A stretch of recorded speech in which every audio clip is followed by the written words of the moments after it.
Okay mga guys, so nandito na naman tayo sa ating YouTube channel, no, para magbigay ng reaction video. Itong bibigyan natin reaction video, ito yung mga balita na napapanahon sa ngayon, no. Maiinit na balita, lalong-lalo na sa West Philippine Sea. Alam nyo naman na ang West Philippine Sea ito talagang trip na trip ng mga Chekwa na to na kunin ang ating teritoryo sa West Philippine Sea, di ba? So nakakabwisit talaga. Sarap pingutin yung mga Chekwa na to, no? So itong bibigyan natin reaction, no? So ito meron tong pamagat na itong bibigyan natin ng reaction galing kay Boss Balita. So please paki-subscribe din sa kanya, no? Okay? So ang pamagat itong bibigyan natin reaction ito. Kakapasok lang China sumurrender na.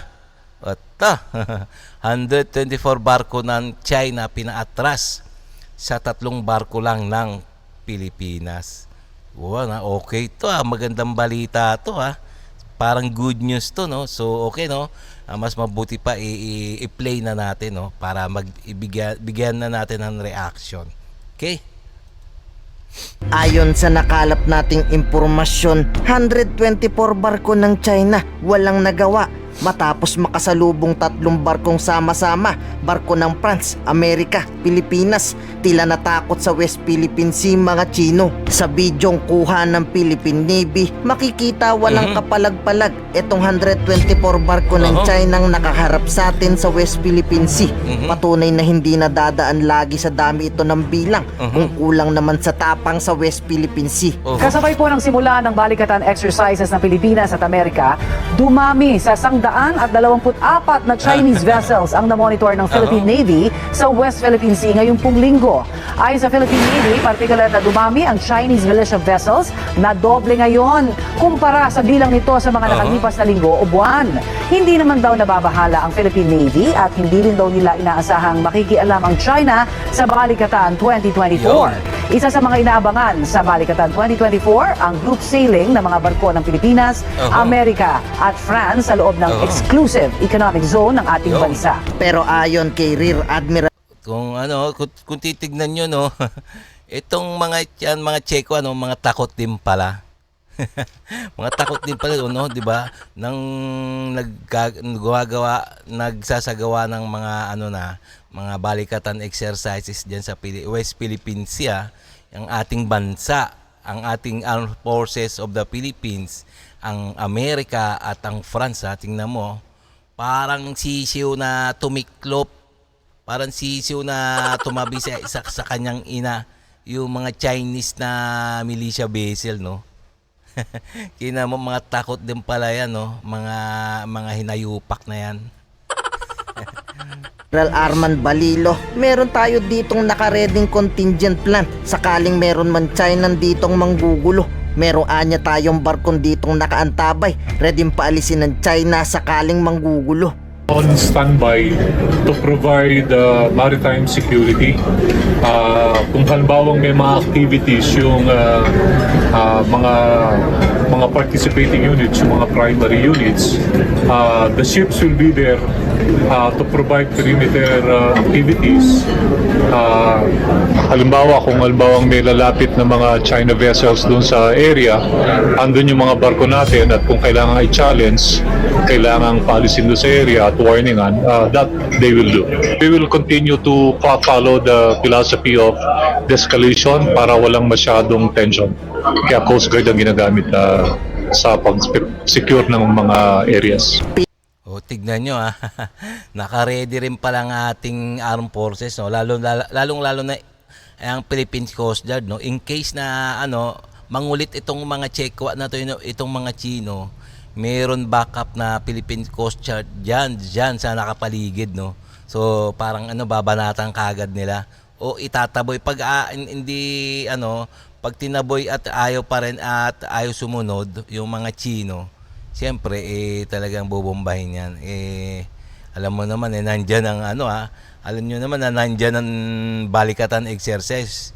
Naka-ready ang mga bansa na yan, no? Yung mga yung mga ano natin, mga kaalyado natin na gumagawa ng balikatan exercises diyan sa West Philippines, handang mapaggera yan, no? So sama, no? So magaling, maganda yung plano ni PBBM. Pinuri naman ng Commanding General ng US ang kahandaang pinakita ng Pilipinas dahil ni isa walang nakasalubong na Chinang barko ng Oo nga. US. Umatras ata lahat sa Oo. Pilipinas porque ba alam na iniensayo tayo sa depensa ng US, isa-isang nagtaguan sila sa Pilipinas.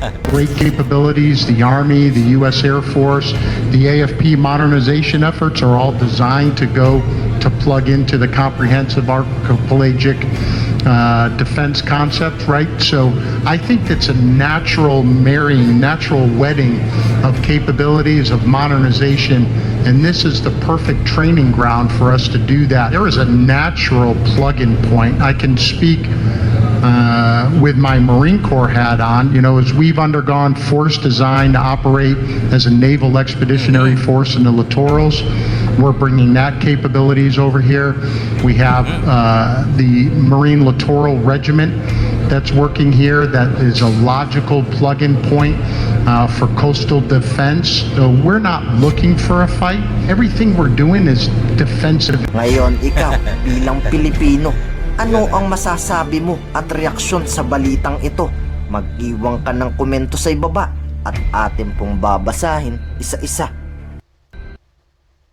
Okay mga guys, so ano no, maganda yung mga ginagawa ng ating gobyerno, no, na lalong-lalo na ang armed forces, ang ating Armed Forces of the Philippines na nakipag-alyansa, gumagawa na nagpa-practice na palubugin ng mga China diyan sa West Philippine Sea. Papraktisan nila, no? Ayan nga, yung sabi naman China ng China ay nagpo-provoke. Sira ulo pala sila, no? Gumagawa tayo ng balikatan exercise sa sarili nating exclusive economic zone. Kaya wag silang umano, no, mag-iinarte yung mga Chekwa na yan. So, takot lang nila, no? Mga buntot yan, no? Pag nandiyan na yung Amerika, para sa lahat ng malalakas na bansa, no? Kaya nga ngayon, iiling-iling nila niyang, ganun lang siguro, lakas pala ng Pilipinas. Yun siguro sinasabi ng ni Xi Jinping.